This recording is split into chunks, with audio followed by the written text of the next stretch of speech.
Hey, I want to talk about how you show up when someone you know has cancer. And I'm going to share my insights from my lived experience with my brother. And then I'm going to share a time that I thought I got it right, but in retrospect, I think I was kind of an idiot. So, the insight from when I had lived with my brother and he was sick with cancer and then passed away is there are these concentric circles with the patient, the sick person at the middle, and then the people who take care of them daily, and then the people that take care of those people, and then outward.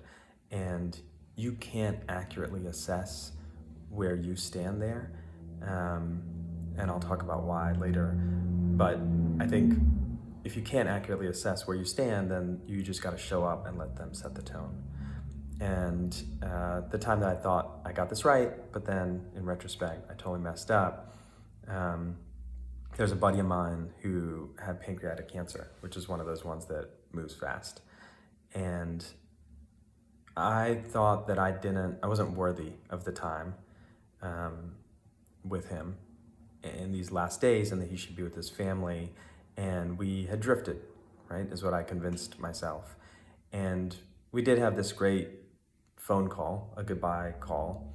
And I remember I was standing outside in the sunlight on a rooftop and I spoke to him at length and got to hear his thoughts on how his mindset about how he was thinking about cancer and his sickness and his family and how it fit in with his faith, which was a big part of his lens. And I also got to share a goodbye and talk to him about the memory I have when I think of him.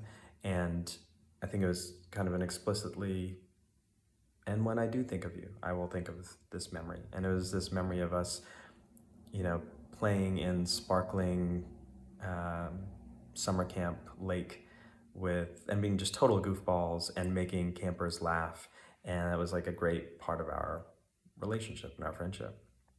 And so I felt good about that. And I feel good about that.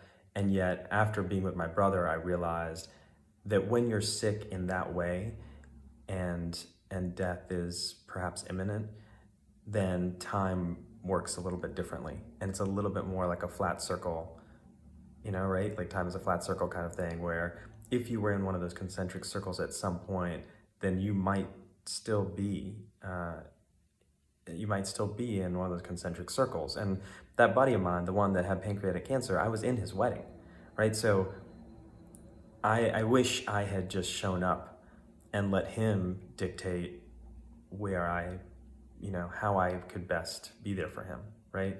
Maybe it was calling once a week, or maybe it was come visit me and go for a walk.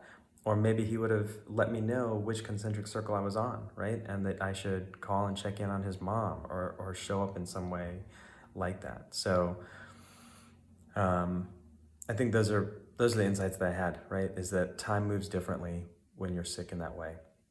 And the way you kind of think about all of your past life being there in the moment with you.